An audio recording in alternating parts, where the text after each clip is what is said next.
Robin Cohen. I am here to chat with you about collaborating without the stress, and I'm so appreciative to be back with my email community. So this is a little bit about me. I am the founder of Happier Office, and my mission is to really help people and companies improve the way we work. So that could look like running team building workshops and helping people figure out how to manage conflict, to running professional facilitation sessions, coaching. But before I was running Happier Office, I was actually in lifecycle and email for 10 years. So I've been on teeny tiny teams working at brands with really big heart like Wistia. I've worked at billion-dollar organizations like Alltrails and Vistaprint. And what I found was whether I was an individual contributor or someone who was, managing and leading and building these departments, the problems were the same, right? Like no matter where you work, how much budget you have, how old your CEO is, how awkward the staff is, it doesn't matter. It's all the same shit. And I am here to help people just figure out how to navigate that in a more scalable way. So hopefully you can tell I'm passionate about team dynamics, which is why I kind of decided to make this career switch. But what you may have gotten from Justine is that I am also a recovering stress baker. If you don't know what that is, it's essentially when your life and your work is so irritating and out of control that you start baking everything and anything you can find.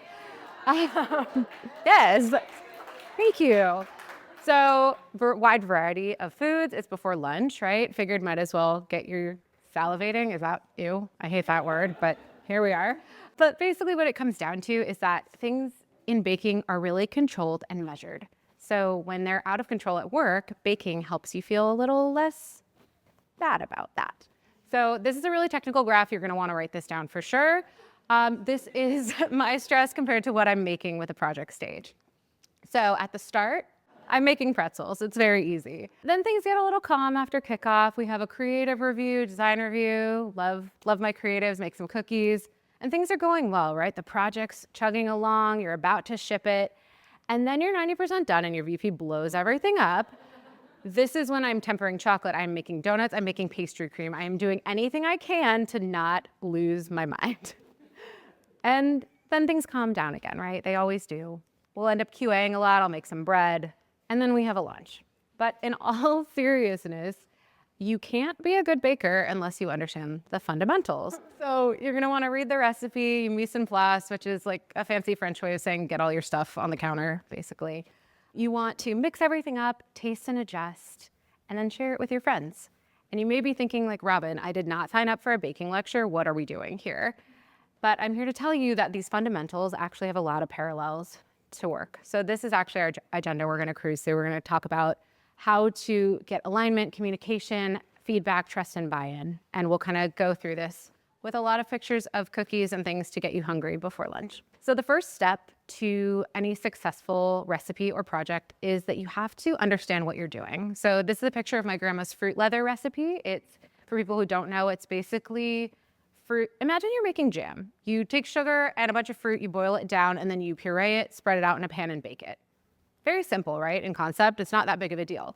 But look at all of these words, right? Look at all of this stuff that you have to figure out how to do. You're straining things, you're boiling things, you're figuring out what level to cook them on. That's the same thing when you're planning a project. And it's not about, figuring out how many emails you're gonna send. It's figuring out how you're gonna work with all of these people. So how do you plan beyond the roadmap? How do you figure out the context that people need to do their job? How can you figure out how awkward your team dynamics are? Maybe you have people who wanted your job and now you're working with them and that could change things. Maybe you have designers who are like unbearably slow and they will delay your project and you know that going in, but like you got to work with them anyway. How can you plan for that? And it's not about making things perfect. It's about kind of pivoting around the hiccups that are bound to come up. What you really want to do, and you'll see this throughout, is you want to document everything and share as much as you can. And ultimately, take the time to talk about how you're going to work together. I know that sounds very basic. I had a professor who said that organizational behavior is common sense that is not commonly practiced. And he's right. Like, how hard is it to talk about the ways you'll work? It's not, but do you do it? I hope so.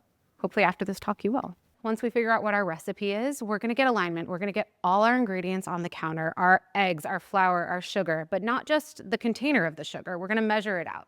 So we have all the perfect measurements for when we're going to actually bake so that you're not getting tripped up when, your recipe calls for egg yolks instead of the full egg. You already have planned for that. The easiest way to get alignment at the start is a kickoff. I think a lot of folks are using kickoffs, but the way I like to position it is a little differently. So it's not about saying, hey, we're making 10 emails, 2 push notifications, and 1 in-app message. It's, here's the goal of what we're trying to do. We have this campaign on XYZ date. Here's how we're going to get there. Here are the meetings we're going to have. Here are the check-ins we're going to put in place. And here's how we're going to build these norms and rapport together so we actually get things done. It's much more focused on the how and less on the what. You talk about the what too, but the how is a little more important. And the way you can think about this is there's kind of 3 W's. I try to make these catchy things people remember. I don't know, hopefully it resonates. But first there's the when. So are we meeting in stand-ups? Are we having weekly check-ins? Are we having async, reviews? And reason you want to identify that is it gives people time to know when something's coming. I don't know about you, but if I have anticipatory anxiety about something, I need to know when there is a time that we can discuss it in the future, or I will keep thinking about it and wondering and bothering someone and asking. But by setting that date, everyone knows, cool, Tuesdays are check-in day. And you can still meet other days, of course. But by knowing when and then where, you can consolidate the information. So this actually goes really nicely with the what. So if you're talking in Slack, you say, hey, we're gonna have a project Slack. It is for talking about brief updates, status changes, whatever you decide. Email is where we're gonna solicit feedback. So don't expect me to be checking my Slack for some feedback input. I will look in email at the end of every day. Does that make sense? It's kind of different ways that you can use different channels. And with that, we're gonna play an always thrilling game of guess the channel. We have 4 channels to choose from. We have email, Slack, in-person, and shared documentation. There is no prize and there are no points that matter if there are any Drew Carey fans, but we're gonna play anyway, just to really nail home that this isn't necessarily the bulletproof way, but it's all about identifying what you're gonna communicate where. For formal comms, we have broad team communications, reporting, shared documentation, the thing that keeps us employed. Where are you sending these things out? Yes, thank you. I was worried it was gonna be really quiet, so thank you. Okay, now we have moved on. We have one-offs, reminders, quick check-ins, questions, shout-outs. Where do you think you'd send those? Yes, oh, you are my people. I missed you all so much. Now we have the weeds, the roadmaps, the change logs, the reporting, all of the really detailed documentation that you care about and most other people probably do not. Where does that live? Yes, it does. And then when we want to generate momentum. So we have brainstorming sessions, kickoffs. Where are you having these kind of bigger conversations? Yes, in real life. That's virtual, in person, close enough. So the point being that different mediums are better suited for different comms, right? You wouldn't send a text message with 40 sentences in it, and you wouldn't send an email with 2 words, probably, right? Unless it was a test, I don't know. So the same goes for how we communicate and where we communicate. Now, when it comes to who we're actually chatting with, we have kind of 3 buckets of people. You have your contributors, so the people who make the thing, your decision makers, the ones who make the call about the thing, and your stakeholders, so the people who need to know what's going on with the thing that you're making. Now, this is something that I will actually document with my teams in a meeting together to get shared buy-in. So if you just make this doc on your own and don't share it with anyone, it does nothing. But if you have people sitting in a room during your kickoff and you say, hey, Jennifer, you are gonna be a contributor on this, and Tim, you're actually a shareholder. Is everyone good with that role assignment? And people say yep, we're good. Then 3 weeks later, when your CMO wants to know why they weren't the one making the decision on the copy, you can say hey, we actually talked about this. Here's this document. It may not change it, but it will help get alignment. Next, we have deadlines, deliverables, and goals. So I think of these in kind of 2 categories. We have the project manager and we have the individual contributor. I find that we tend to kind of play one of 2 roles on a project, especially in email and lifecycle. For the PM, it's really critical that you identify the roles for people and the expectations, like we just talked about. You want to over-communicate and document as much as you can. Ask for input and be flexible. I think we've all been on the receiving side of a really demanding ask, right? Hey, we need this tomorrow. And you say, well, that's not reasonable. What am I supposed to do? Let's not take that approach. Let's say, hey, we're thinking about sending this tomorrow. Is that possible? What do you think? And be ready for people to say no and be able to adjust. Then we want to share progress against our goals. So I've had so many designers who've said to me, hey, how did that email do? And I say, oh shit, I forgot about that. We were already on to the next 5 things. It actually generated X, Y, Z. And just like sending that little message in Slack, sending it in a team meeting, mentioning it goes a long way because people want to know that the work they did actually did something. Next, you want to measure the team temperature. So this is as simple as being in a team meeting and being like, yo, where are we at? So like this room, are we happy, medium, down? Where are we feeling? Medium, up. Okay, we're going to aim to hopefully get that up by the end of this talk. But when you see that, you can say, oh man, everyone's like this, like let's talk about that. Or if everyone's good, you're like, cool, let's move on. But it's just a really simple way to check in with folks and see how they're doing. And lastly, you want to anticipate needs, not just for other people, but for yourself. If you're the PM, you are likely not going to have as much time as you think you will have in 4 weeks. So right now, set up your check-ins, set up these scheduled recurring meetings, and really help future you out by being on top of it. For the contributor, so this is the part where you have to know your schedule. I think it's not about, my emails getting sent out on Tuesday so I can send it on Wednesday. It's about, hey, I actually don't have the bandwidth to do this because when you ask me to send an email in 10 languages, it actually multiplies the work by 50 because we manually localize it, goes into HTML. Can you tell this is a real example that happened to me? It's your job to advocate for yourself. And the way you do that in a really effective way that gains buy-in is it's not just saying no. It's saying no, but explaining why and taking people along on that journey with you. So, hey, it actually, every time we scale an email, it adds an extra 8 hours of work to the team's plate, which will put us out by another 2 weeks. That's a trade-off we can make, but here's my proposition instead. That's a lot more collaborative than just saying like, nope, sorry, we can't do it. Even though that might be like what you're actually feeling inside. You want to provide consistent updates. People don't like working with a black box. I think when we are all working, we're in the zone. Of course, we're on top of it. Of course, we know what's happening, but people don't know that. And if they don't know what we do or why it takes so long, how are they going to know where things are at? You don't have to do it yourself. Just because you're an individual contributor, I think as email marketers, we are really good at doing more with less. And I think oftentimes that's why we don't get the resourcing that maybe we all hope we will get or that we deserve, because we just suck it up and we do it and we make it work. But how many times has that bit us in the ass, right? You just keep doing that over and over, but you don't have to. Just ask for help, right? If you want people to help you brainstorm an idea, get a crew together outside of your department. If you want help doing a QA party for all of these 50 versions you have to test, just ask. People will come help. And it may not help your staffing needs, but it will make it so that there's a lot less just on you individually. And lastly, this is for everyone, and this is throughout the project or through the presentation. Just assume good intent. Most people are not trying to be jerks, right? Maybe they're tired. Maybe they had a bad day. Maybe they just don't know how to communicate the way that you communicate, and that's okay. So if you assume people aren't trying to be jerks, it takes a lot of the pressure off. So in terms of alignment, these are some of the takeaways. You always want to have a kickoff. Shared documentation is super helpful. Asking questions, assuming it's the right level of questions, will actually save you time in the long run. And over communication is huge. But ultimately, we don't want to compromise the people for the end product. I think that is what I say when I mean the way we work. There is so often our work is urgent, right? We have to get to that product launch. We have to get to that revenue goal, whatever the thing is. But the goals come and go. The people you're working with are probably going to be sitting next to you for at least a year or two. And if you burn that bridge, it's going to be a lot harder to do your job. So from a self-serving perspective, maintain those relationships. Okay, so we figured out how we're going to get everyone together. Now we need to figure out how are we going to get these ingredients combining really well. We know who's working on our project. We know that the eggs are going to help with a binding agent. We know the flour is going to help keep things together, but what are we actually going to do to make this a good relationship?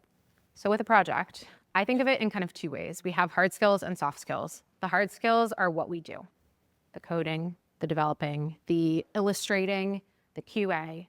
And the soft skills are probably the things when you think of someone who is really great at their job and they've been really great at kind of advancing their careers, chances are they might be okay at the hard skills, but they're probably really good at the soft skills. They're really good at anticipating people's needs. They're really good at managing up. They're great at understanding when a room has kind of turned and they need to right the conversation. So that is the area, the how you do it, that will really just help advance a team in general. Because it's all about building connections. And it's not just asking, how was your weekend? That's nice. I would like to know how your weekend was. But really, it comes down to, there's kind of two formats. It's logistical questions. So things like, how do you like to receive requests? Where should we communicate? And then there's also the interpersonal questions. So things like, what does it look like when you're stressed out? And, how do you like to receive feedback instead of where? They're just a very different flip. And some of it, is how was your kid's first day of school too? But it's a little more nuanced than that. And ultimately, I love a good personality quiz. Do not get me wrong. I will talk to you all day about how I am an ENFP and you are a 9 on the Enneagram and how we can work together. That's cool. But you don't, need it, right? It's cool. It's good data to have, but it's not necessary. You just have to know the right questions to ask. I've worked so many places where we didn't have budget for predictive index. We didn't know that you were a 7 and I was a 4. We just knew that we cared about each other and we wanted to work well. A working styles analysis. I do this with every team I am on, every direct report I have, every manager I have, every new team that comes into play. This is a format that you can use for anyone. And really what it does is it creates this baseline that we are going to work together in a certain way. It's going to force these awkward conversations, what could be an awkward conversation early on, and it will improve your team connectivity. So here's an example. This is my working style. So on the left, these are the columns that you can mimic, and there could be other questions as well. But we will always talk about what are your motivators, stressors, how do you like to receive feedback, what does it look like when you're stressed, and what are your hours, what are your boundaries, however you want to phrase it. So for me, I really love collaborative work. I love mentoring. I love process, as you may be able to tell. I do not like circular conversations, inefficiencies, or micromanagement. That shit does not fly with me. Feedback, I'd rather have it in person. I would also rather have a heads up that it's coming. Some people don't mind that. When I'm stressed out, so if I were in an office with you, I would be wearing headphones and I would be absolutely swearing at my computer. Excel would not know what hit it. I would be it's just, my mother-in-law would say it's vile, the language. And my hours. So it's not about saying I work 9 to 4. It's about saying, hey, I actually don't check my email after hours. So if you need me, text me. And that sounds basic, right? But for a lot of people, that's not. And so imagine a scenario where something happened and it's 10 o'clock at night and you're getting emails from everyone saying, oh my God, we have to fix this workflow. This automation went out and a bunch of people in Canada got a message that was meant for the Philippines or whatever. Now the entire team's on Slack going back and forth and they're pinging you over and over and over again. They're saying, Robin, where are you? Hi, what do you think about this? Can you weigh in on this? And I'm nowhere to be found because I'm not checking my email. I'm not checking my Slack. But if we never talked about that, you'd be sitting there getting pissed, right? You'd be like, I'm here busting my ass and this person is just off enjoying their evening. What the hell? But if we had the conversation where I said, yo, I do not check work stuff after hours, text me, you would see that happening. You go, oh yeah, Robin doesn't check her email. I'm gonna shoot her a text at the start. I would see the text and go, oh shit, okay, gotta go. And I would do that for a few hours. We'd resolve it and move on. Same situation, the same outcome, but very different ways of going about it. And just these simple questions really helped us avoid that uncomfortable conversation. I like to also talk about inclusivity when we talk about alignment. I think this is a kind of loaded word that has a lot of like Instagram social prowess as well. But really what I mean when I say inclusivity is helping create just a safe space. I think we all feel it, right? We're at this conference. The Really Good Email team has done a great job of making this really inclusive environment for all of us. And you can do that on your teams too. It doesn't have to be go in a room and talk about your vulnerabilities, which I love that, by the way. If anyone wants to do more of that, let's do it. But it can just be about creating an environment that has a lot of respect and trust for one another. And the way we actually do it. So maybe it's soliciting input from the quieter folks on your team. Maybe it's asking for feedback in multiple formats because people learn in different ways and communicate in different ways. And some people don't feel comfortable talking in front of a room. Some people would rather send you a note or chat with you one-on-one. Maybe it's about thinking about the way you speak. So this is one that I think folks oftentimes it's really ingrained, I think, into American culture, and I'm sure you're going to know what it is, to start a conversation with, hey guys, it's so good to see you. And right? The intention is welcoming, collaborative, but really, if you think about it, it's gendered language. So there are people who do not identify as guys. There are people who do not think that is a pronoun that makes sense for them. I've been in a room with all women who identify as women, and it's still, hey guys. And it's not wrong, it's not bad, but it's just something that you can be mindful of, what is a different way I can speak? Could I say, hi everyone, hey friends, or, we're in the South, what about hey y'all? We could do a good hey y'all here. Let's do it together, say it with me. Hey y'all, thank you. And so really you wanna tune into the room, right? It's paying attention to things like your language, but also the experience in the room and really giving support for those knowledge gaps. If you're talking to a bunch of leadership, they do not care about the same thing that the people who are making the product care about. Or maybe you're working with some direct reports who don't understand how to do reporting, and you need to teach them and mentor them along the way. If there are some Parks and Recs fans, don't be like Ron. Don't keep those fish for yourself. Just host some lunch and learns, share the burden. That's what I was saying with those QA parties.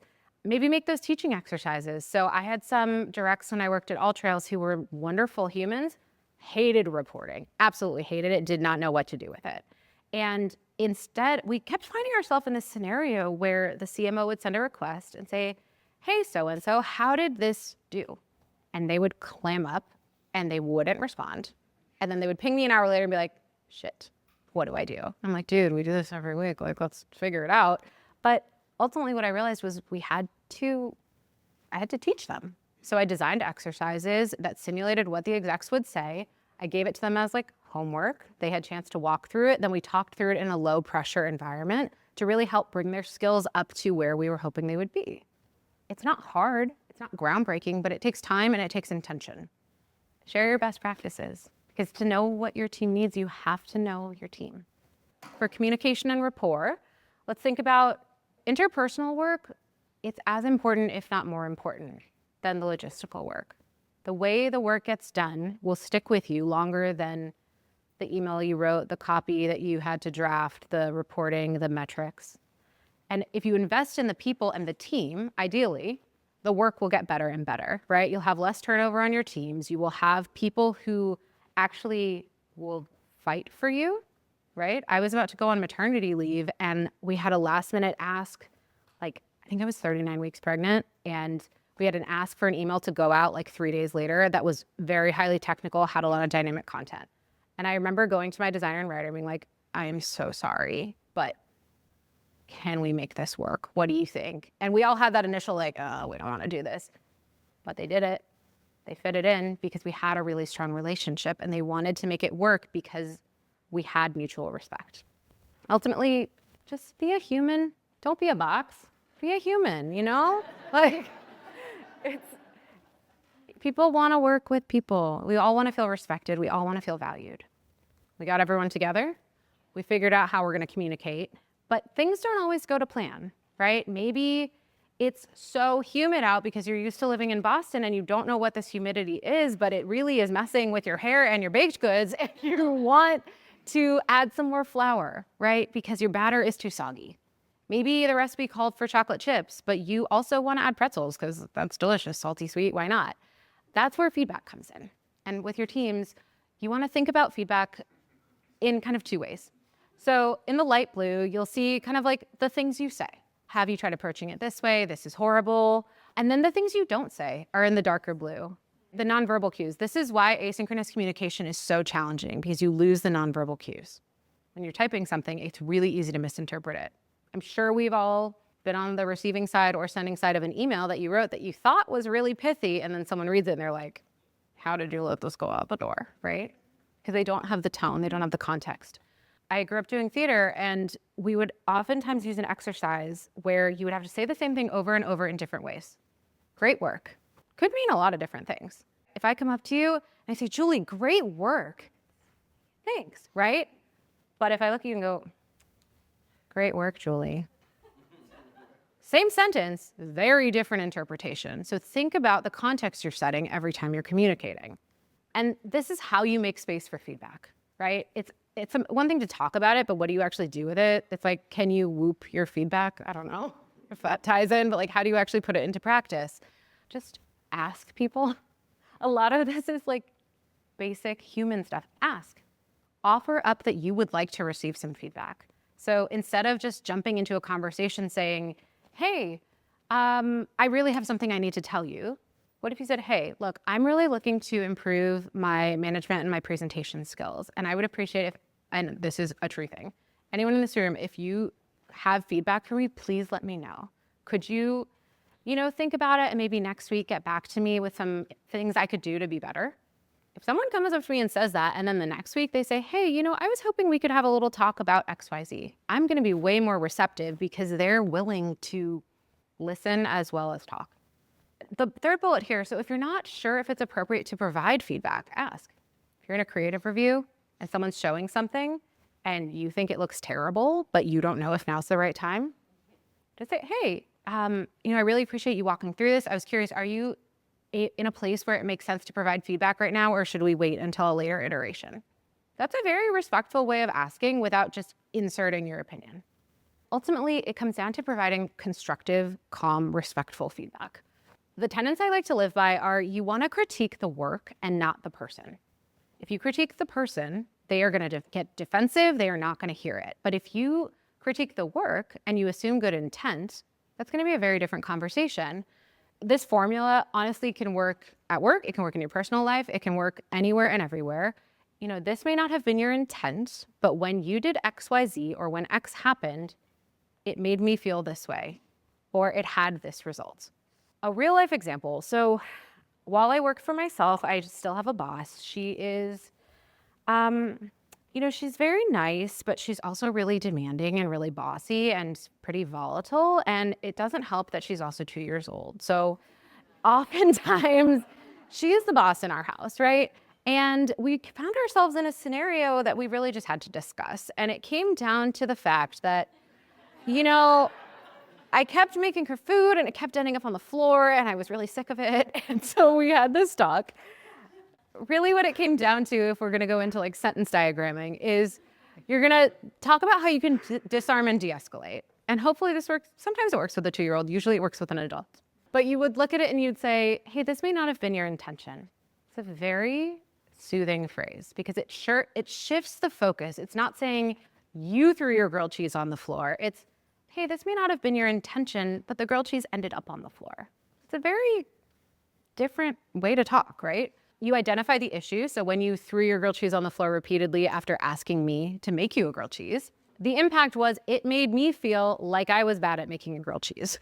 In a work context, right? This may not have been your intention, but when you came in at the last minute and gave a ton of feedback on this project in front of leadership, it actually set us back 6 weeks, which really caused us to miss our goal. That's the same as saying, hey, why did you come in and blow up my meeting? But one's going to get you to a more productive conversation. Feedback's not just for people, it's for projects too. So I like to borrow this from the engineering side of the house. So a retrospective, it's from an agile model. And the focus here is really on continuous improvement. What you want to do is you're trying to get everyone together either during or after a project wraps, and you're going to figure out how things are going. And it's important that this is a dedicated meeting that's set aside from your everyday life, because in your everyday life, you will not make the time. People will not have the brain space to think about it. But if you have a dedicated meeting, what you can do is you can have a facilitator guide the conversation. So that could be someone like me who comes in, or it could be someone who's already in your company that kind of understands what's going on. But it's really critical that they maintain a neutral perspective. So you do not want it to be the designer on the project. You probably don't want it to be you if it's your project. You definitely don't want it to be you. But you want someone who can help kind of foster this open and honest culture. And what you're going to do is guide the conversation in a way that leads the team to action items. It's not just, hey, let's all bitch about what's not working. It's, hey, let's discuss what's happening and see how we can get to a more productive place. So a few formats. This is one I really like to use. It's called a feelings map. So along the bottom axis, basically what I would do is I would guide teams through talking about what the major milestones were for a project. you could do this asynchronously as well, or you could get it ahead of time. But every kind of key thing that happened, so if you can read my chicken scratch, copy finalized, building the templates, email QA'd, copy revisions, XYZ. And then you're gonna map on the y-axis how people are feeling. So this was in person. You could do it virtually as well in like a Fig Jam or something else. But everyone then takes a marker and is like, I was feeling really good here, I was feeling really bad there. And what's interesting is anywhere there are major discrepancies. So that's where you wanna focus in. So say your engineers thought things were going swimmingly, but your designers thought it was absolutely terrible at the same exact stage. That is a point of contention. And that is an area you wanna try and improve upon. Similarly, we have kind of these virtual Post-it notes. You could do this in real life on a wall as well. It's kind of like a stop, start, continue if you've ever had that sort of format. But it's, what went well, what didn't, and what could we do better? And the goal here is never, again, to critique the person or what happened. It's to kind of end up with these action items of like, hey, we have these common themes that are not working. What can we do to address it? And who can we actually assign these things to? So that in the next meeting, I know that Lee is the one who's going to be running the weekly planning session. So look for a follow-up from them. So our takeaways here, again, I will say this over and over, critique the work, not the person. Retros are not just for engineers, and you want to make time for your project feedback and assuming good intent. We're almost there, y'all. It's time to put the food in the oven. It's time to bake. And for any bakers in the house, we have this concept of a blind bake. So when you bake a pie crust, you take what's called pie weights, you put them on top of parchment paper. They're essentially like very heavy beans, and they weigh your crust down, and they allow the pie to bake in a way that is really dense. The same with like tarts. But what's really risky about a blind bake is you have to trust that your oven is the right temperature, your pie weights are appropriately positioned, and that you're putting it in for the right time. So you put your pie in, and if it's your first time making the recipe, you cross your fingers. And then 50 minutes later, you take it out and you look and you're like, man, the middle is raw. That's a bummer. Alternatively, you could bake without pie weights, but your crust would get really inflated. And while that's not great for pie, it's really good for cross-functional work. We want that warm air. We want that collaboration. We want all that discussion that happens instead of just kind of crossing our fingers and closing our eyes and hoping that everything works out. So a lot of that comes down to managing up. This comic is silly and kind of dumb, but basically the boss is sitting there saying, hey, your project's 3 weeks behind schedule. Dilbert's going, yeah, but like that's the amount of time I was waiting for you. And he goes, well, you need to manage me better. He goes, okay, you're fired, right?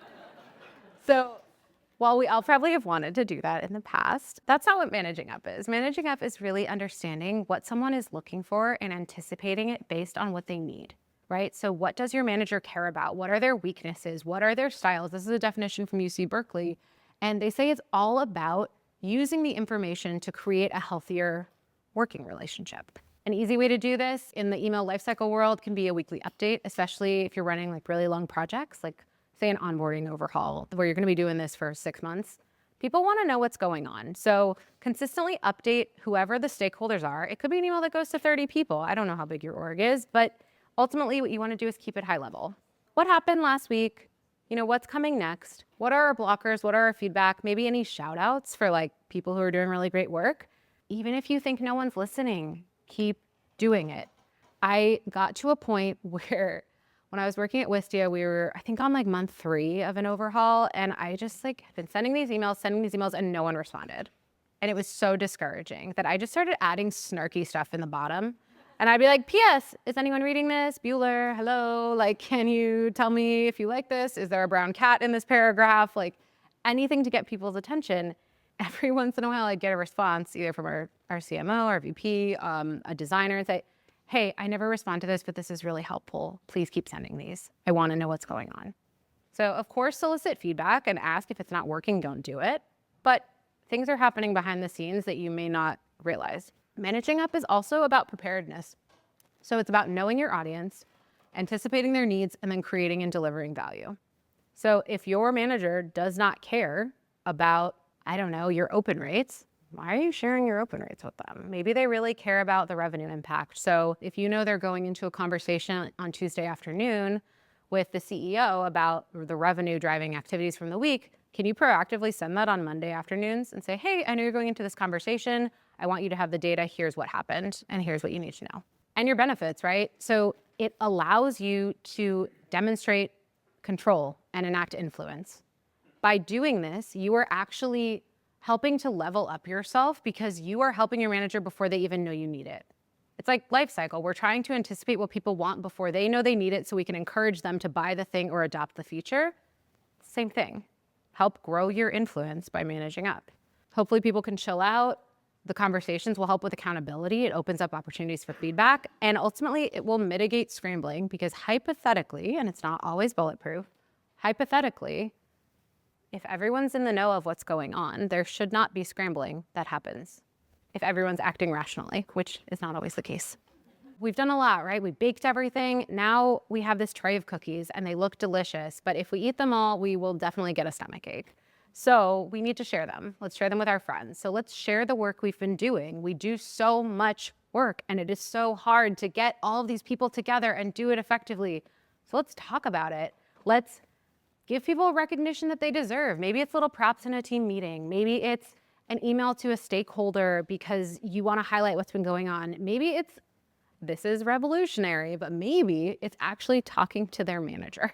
Maybe you Slack them. Maybe you get on a call and you're like, yo, this person did such a good job. I just want to let you know they made it so easy for me. That will like actually help their career, one. And two, it's just a nice thing to do. We've covered a lot, but let's do a quick recap. So we want to be sure to share. So over communicate as much as you can. It will promote clarity and competence. Embrace feedback. So give and receive feedback often, and that will help improve the way you work and improve the work itself. Keep it high level and stay consistent to build trust when you're managing up. And lastly, be a human. Know how the work gets done is really important. So if you invest in the people, the work will only get better and better. I know that a lot of this can maybe feel easier said than done. I hope this was like actually tangible things you can take back and implement. But if you need some help too, I'm here. So please hit me up. I'll leave some cards out too. It's hard stuff and it takes time, but with practice, it will get better and better. So, thank you.